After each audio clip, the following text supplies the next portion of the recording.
All right. Welcome back, everyone. I am here with Ellen Steverson, Starting Block Career Services. I am Nancy Siegel, Solutions for the Workplace. And this is yet another in our series of unsolved mysteries. And today we're going to talk about you got the job. Congratulations. Now, what do you do? It is day one. And what are some of your go-to tips, Ellen, for the first day on the job? All right, well, on the first day of the job, make sure you're bringing the right documents. If you are supposed to be bringing your social security card, your license, things like that, please make sure you show up with the right documents. You don't want to be the person when the HR person or somebody comes to you and says, hey, I need you to fill out these forms, and you're like, oh, I don't know this information. So bring the right forms. Wouldn't you say, Nancy? Isn't that true even at the federal side? Absolutely. You're going to need all of your documents. Most employers are going to ask you to fill out an I-9, and that's going to require more than just one form of identification. You are likely to need a birth certificate or a passport to prove that you are eligible to work. And you never get a second chance to make a good first impression. So having your documents with you is absolutely critical. I would also suggest that knowing what to wear on your first day is important. Absolutely. Totally agree with you. Even in the private sector, make sure you know the dress code and you're dressing appropriately. Yep. So, and how about being on time? There is no excuse on your first day for being late. Now, you shouldn't be an hour early, but many buildings require screening to get in. So you should factor that time in terms of making sure you arrive on time. And at least in my view, you should plan to arrive at least 10 minutes early at your work site, not just downstairs in the lobby where it could take you 20 minutes to get through screening. Your thoughts about that, Ellen? Oh, I totally agree. I think, before you start your job, do a test run on traffic, all that. And then again, if you're driving over to your new job at 3 p.m, but you're going to be going at 7:30, you need to anticipate a lot more traffic and all that. I totally agree. There could be security, things you have to go through.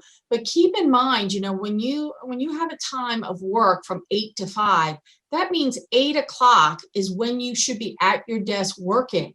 So your point, Nancy, about you're not in the lobby at 8, you're at your desk working. And you do want to be the person that's known as coming in a few minutes early, getting to the desk and starting, rather than at 8 o'clock, everyone's wondering what time you're going to show up. So really make sure you're mindful of the time. And even at, 5 o'clock, at 4:45, don't be tapping your feet and tapping your fingers and cleaning off your desk. If quitting time is 5, at 5, you start putting things away and leave a little bit later. Absolutely. All right. So we've gotten in the door. We've made it to our desk. We filled out all of our paperwork. Now, what do we do on our very first day?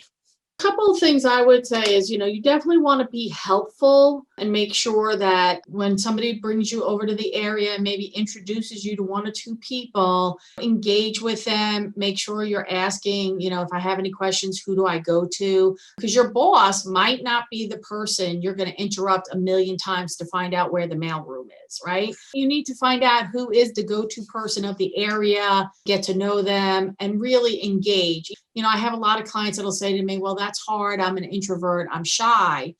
On the first day of work, that is the day you have to kind of be an extrovert and get out there and talk to people. It goes back to that whole first impression thing. Mm-hmm. And I think it's really critical. And you want to be smiling all the time. You want to be friendly, and you're going to have to push yourself to get to know more than just the one or two people on each side of your cubicle wall, right? And I totally agree with you on that. I just recently did some coaching with a gentleman who never smiled. The resume I wrote was getting him interviews, but he wasn't getting any offers. So we started doing interview coaching.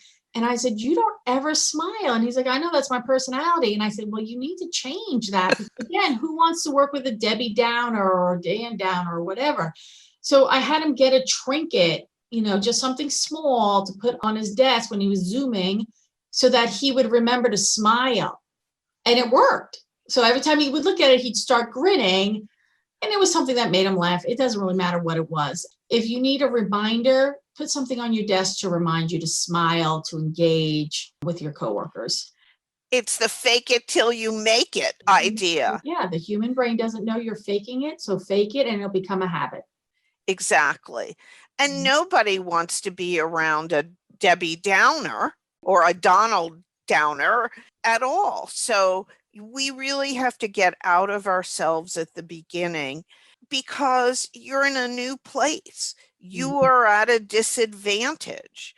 And if people think that you're the kind of person who's unhappy all the time, all of the whiners in the office will come see you, start to engage in gossip, and hope that you'll play along. And that's a major no-no as well. Absolutely. I totally agree with that. If you are socializing with the people who are constantly complaining, please find a different group of friends at work. Don't become one of those people that are engaging that, because it is noticeable. They do notice that. And also really engage in a positive way. I remember when I was at work one time, I was walking down the hallway and I bent over and picked up a piece of trash. To be quite honest, it was just crumpled up paper. And like an hour later, the CEO was like at my door and he's like, hey, Ellen, I just want to say, and of course I'm like, what did I do wrong? And he was like, I just wanted to say I was very impressed that you picked up that piece of paper.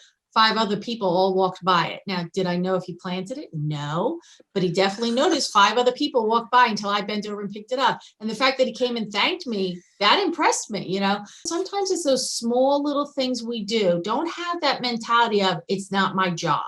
Be a good employee and help everyone.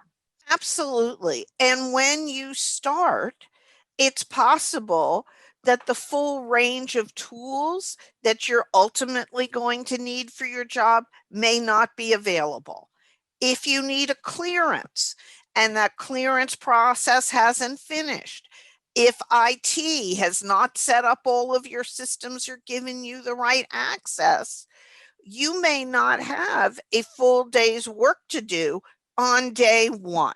It's incumbent upon you not to sit there and twiddle your thumbs, and please don't pull out a book and read it either. Or your cell phone. And don't go around the office complaining, oh my God, the IT department didn't get my password up, so I can't do anything. Just ask other people, hey, can I do some filing for you? Or can I sit next to you and observe what you're doing? You can always shadow somebody at work.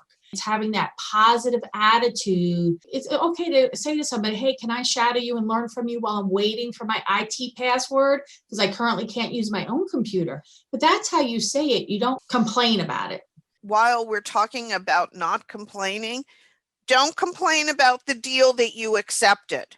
Don't get there and ask for more benefits and a higher pay. Right. Right. You accepted the job. It is what it is. Move on. Absolutely. And come with a positive attitude. The night before, you need to have a hard conversation with yourself in the mirror. And if you accepted a deal that's $5,000 less than what you were making and you're upset about it, you need to let go of those feelings the night before, because you want to walk in to a new opportunity to advance and get more salary down the road and move up. And if you start by being a negative Nelly or even telling somebody at work, like, well, I accepted a lower salary, that will really tarnish your brand at work and you won't go far. Absolutely. It'll be really clear and people will stay away from you. I think that whole thing about engaging and establishing your brand at work is huge. I totally agree with you. Quickly get to know your coworkers. Don't be shy about asking people to go to lunch with you, or just even, can I bring you a coffee when I come back from my lunch? Bring somebody coffee or something. Really build that type of connection with people. Don't assume it's their job to do it with you because you're the new person. It kind of is a two-way street always. And anybody that asks you for lunch or coffee, you should go as Absolutely. well. Absolutely. And again, if you find yourself in a position where one day you're having lunch with somebody and they say great things about the company, they're really nice, that's fantastic. That's who you want to hang out with. If the next day you go with somebody and they are luring you into a conversation of negativity, just reply with, oh, that's interesting. Thank you for sharing. And don't engage in those conversations. Don't tell them anything more and then move on. And in your first couple of days, and really your first couple of months, you want to listen more than you talk. 2 ears and only 1 mouth for a reason. And Mhm. you need to really understand the organizational culture. You need to understand all of the unwritten rules. You should also take the opportunity to understand the written rules and policies. One of the things that you can do if you're not fully employed during your first couple of days is asked to review the relevant policies. What are their social media policies?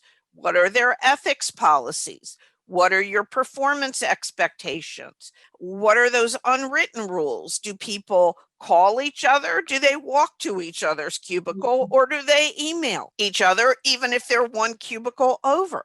These are the things that can really help you integrate effectively into a new position.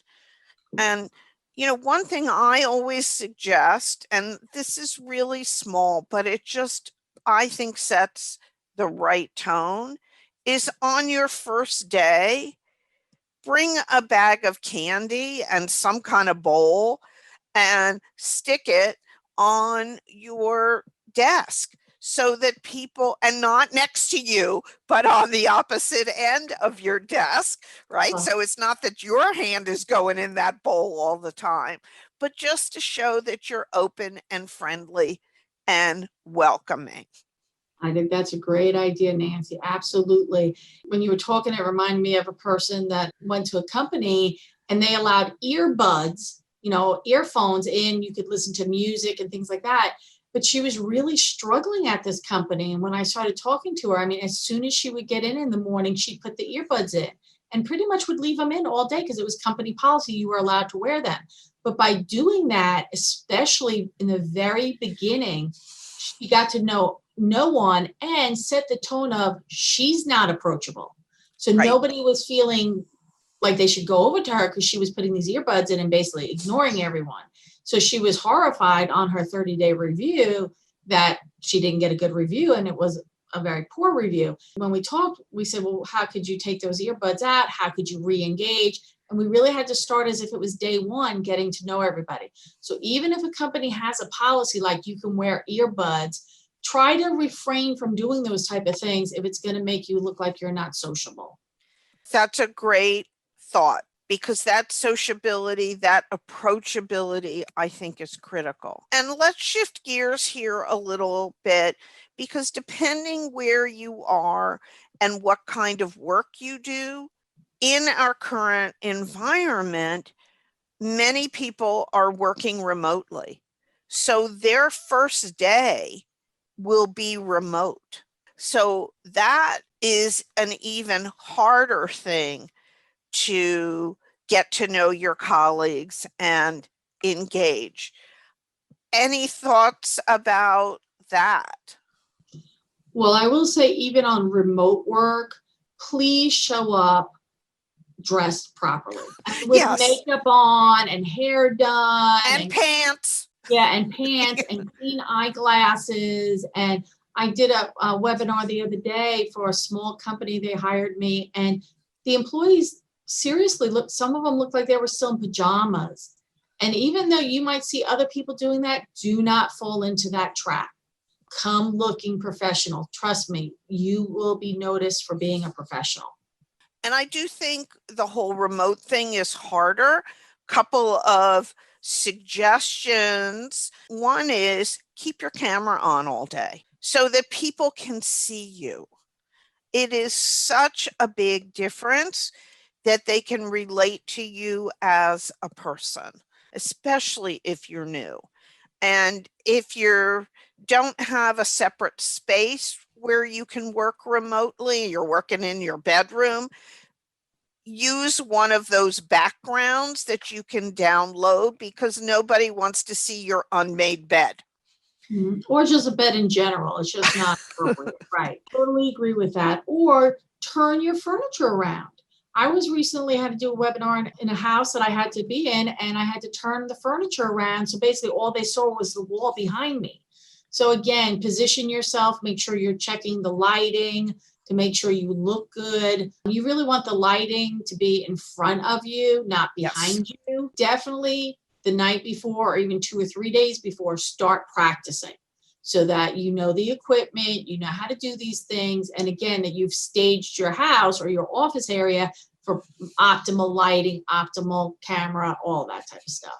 And I think, in the remote environment, those casual conversations that happen on the way to the break room and things like that, they're not going to happen. So as a new employee, I think we need to make those things happen. And you should think about setting specific times with your team members. Hi, I'm the new person. I'd like to learn a little bit about what you do. Can we schedule 15 minutes on Tuesday at 2:00? It's harder when you're trying to onboard in a remote environment, but we've got to go as brand new employees that extra mile because it's easy to feel cut off. And again, using a camera. And if you don't have a camera, get one. You can get one for $20 and it is money well spent. I took a class several months ago on how to work remotely, and the person had the camera on the whole time, the instructor, and then she turned it off for 10 minutes. And oh my God, the difference was unbelievable. And that was an intentional thing on her part. She wanted, many of us are shy. We don't like how we look on camera. But the difference in terms of relatability and openness and just energy for everybody was significantly different without the camera. Whether you like it fundamentally or not is really not the issue. It's not about you. It's about establishing yourself in the workplace. Right. And establishing yourself as a coworker that they want to work with. If you're going to be in any type of leadership role, you want to come across as a leader. So I'd also recommend that if you have a 10 o'clock webinar, please make sure you're signing in at 9:55 or even 9:50 maybe. And even if you don't want to ask for another time to meet, how about, hey, can we stay 10 minutes extra and do a quick 10-minute get to know you, coffee clutch? How about everybody share your favorite drink that you're drinking or something fun on your desk that makes you happy and you'll share with us, or something like that, just to create a little bit of a conversation, and get that icebreaker going before or after. But really practice hard not to be the person always jumping on 1 or 2 minutes after a webinar or a meeting starts. It's just as bad as running into the office late. So really be aware of that.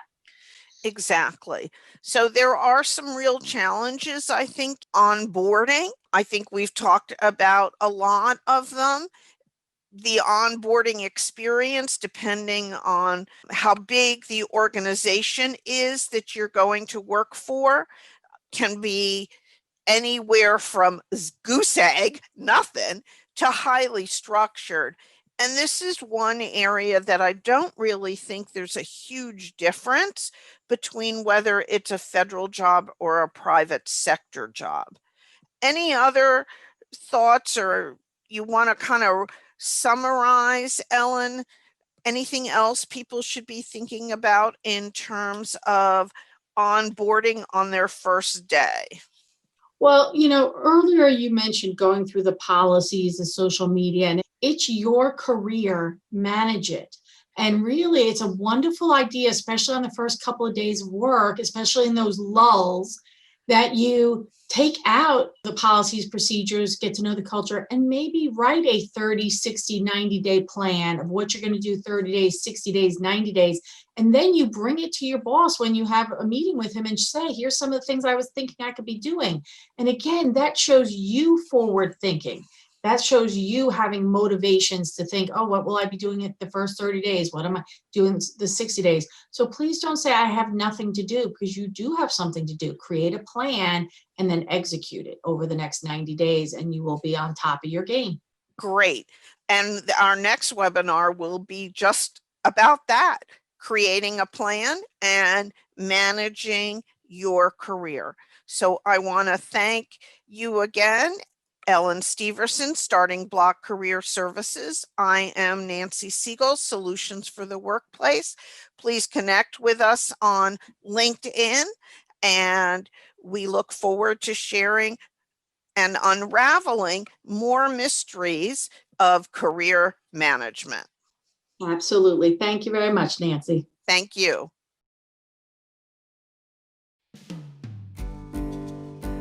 If you enjoyed this podcast, please visit Nancy or Ellen's website. Nancy's website is www.solutions-workplace.com, or Ellen's website is www.getyouemployed.com for additional information about our services, a free tip sheet which highlights our discussion today, and be sure to tune in to our next podcast, which will be posted soon. Thank you.